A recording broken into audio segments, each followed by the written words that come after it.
Good morning, good morning. It is Ty, the LinkedIn guy. Monday morning here in Tokyo. So, today, what I want to talk about, kind of 8 key things that if you do on a regular basis on LinkedIn will absolutely transform the way your business operates in terms of lead flow, in terms of authority, in terms of visibility, all the good stuff. And the key to this is really about workflow process. Now, so many people that I speak to on a weekly basis, they're all business owners, entrepreneurs that book us for a breakthrough call to find out about a LinkedIn sales funnel and look at their business in terms of that and see what's working and what's not working, is that they generally lack a workflow process. I mean, so many people do. And I think just in our general lives, you know, if we emulate some of the kind of processes we have in our general life and we bring it into our business, I think we'd be all the better for it. And you know, one example that I see for me here in Japan and with, you know, my oldest daughter, you know, I make her lunch and snack box. Here in Japan, it's called a bento, and probably, you know, those that eat Japanese food are familiar with bento boxes now, I know, right around the world. But, you know, when I was growing up, it was like a ham and cheese sandwich or a Strasbourg sandwich, a cheese sandwich in a paper bag, and there you go, chuck an apple in there, and that was it.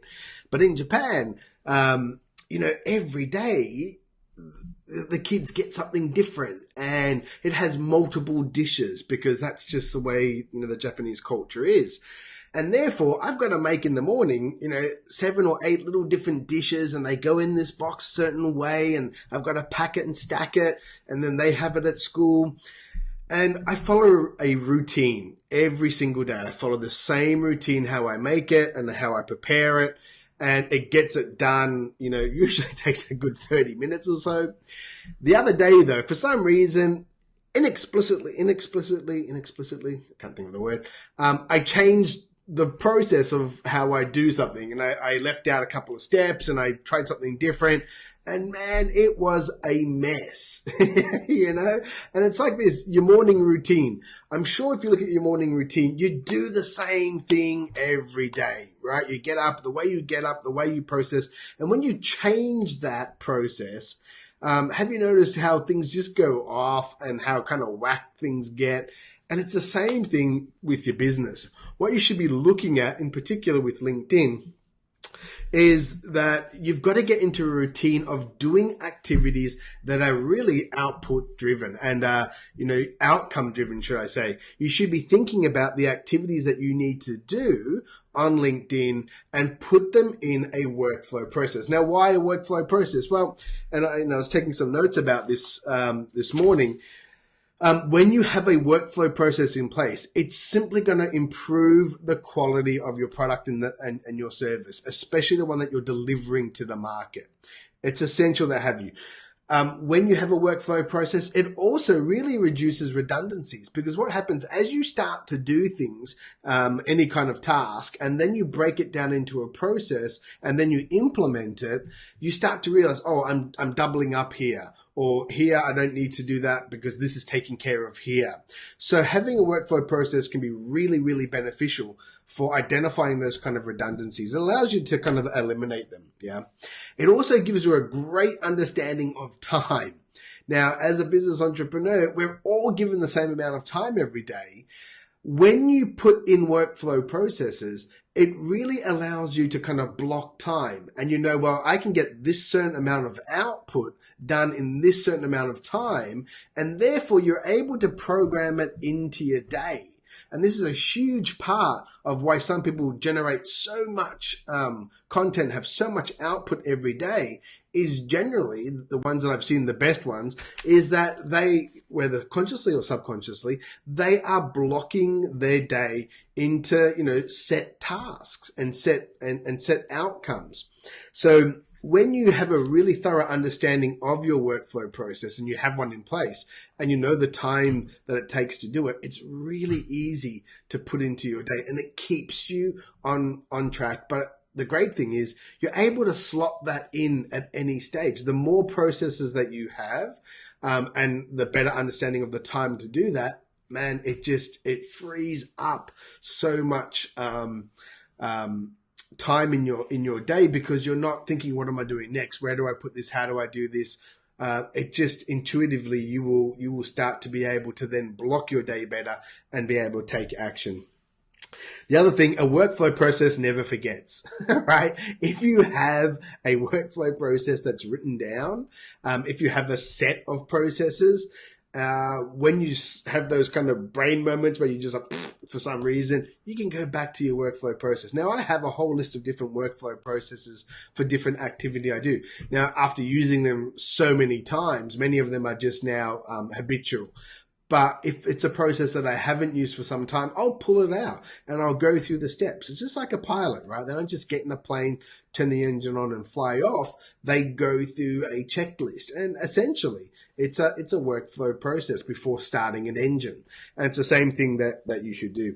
And also, the great thing about workflow processes, if you have a team, they're really good for encouraging that kind of collaboration, because especially if you're in physical location, but even virtual teams, is that you're able to share those processes, and then everyone can have a look at it. And you'll be surprised. Some people see the inefficiencies and see the redundancies that I spoke about before much quicker than you do, and that can really help get projects done. Plus, you can also slot someone in to do a task without having to spend tons of time training, tons of time investing, time into that person.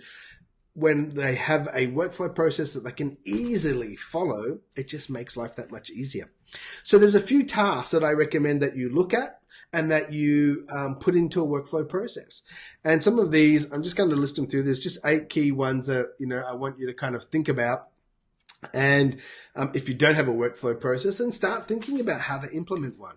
The first one is, of course, new contacts. LinkedIn, your reach, everything about LinkedIn is designed that the more contacts that you have, obviously the better your business and positioning on LinkedIn is going to be. The way the algorithm works is that it doesn't show your posts and content just to everyone randomly. It actually only shows to your first degree connections at the start.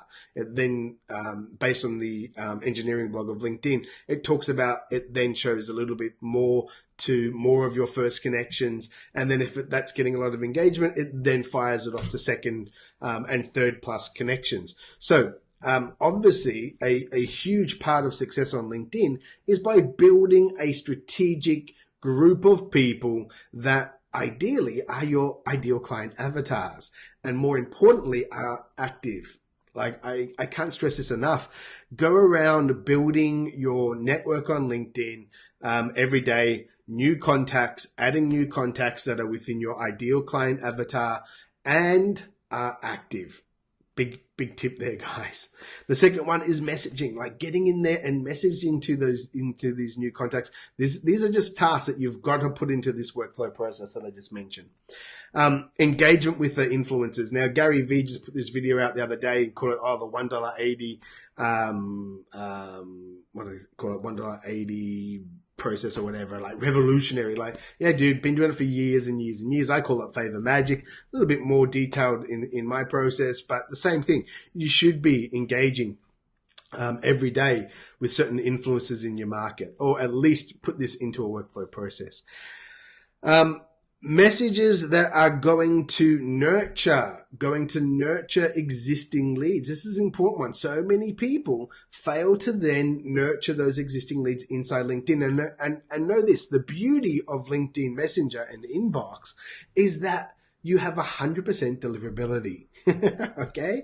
So unlike email where you might not get that, you send a message inside LinkedIn to a first connection, 100%. It's going to be delivered to them.